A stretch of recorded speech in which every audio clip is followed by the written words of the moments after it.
பாருங்கள் ஃப்ரெண்ட்ஸ், இப்போது இந்த வெயிலுக்கு வந்து இப்போது சம்மர் சீசன். ஸோ சம்மர் சீசனுக்கு நம்ம பாடி வந்து நம்ம எப்போவுமே கூலாக வச்சுக்கணும்.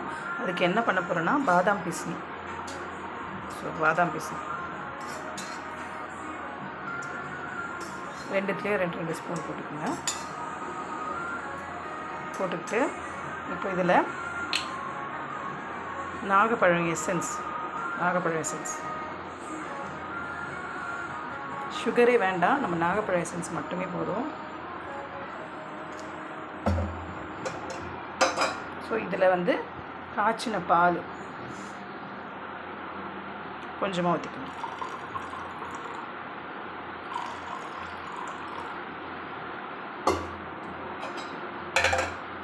ஊற்றிட்டு அப்புறம் ஐஸ் வாட்டர் ஆட் பண்ணிக்கணும். ஸோ இதை நீங்கள் டெய்லி காலையில் ஈவினிங் குடிச்சிங்கன்னா உடம்புல இருக்கிற அத்தனை சூடும் உங்களுக்கு குறையும் ஃப்ரெண்ட்ஸ். ஸோ இதை நீங்கள் பயப்படாமல் குடிக்கலாம். இது அந்தளவுக்கு கோல்டு. இதில் வந்து பாதாம் பிசினி நாகப்பழம் எசன்ஸ் இருக்கிறதுனால நாகப்பழம் நார்மலாகவே கோல்டு. பாதாம் பிசினி நீங்கள் மருந்து கடையில் போய் கேட்டாலே உங்களுக்கு தருவாங்க. 50 ருபீஸ் கேட்டாலே கம்மியாக தருவாங்க.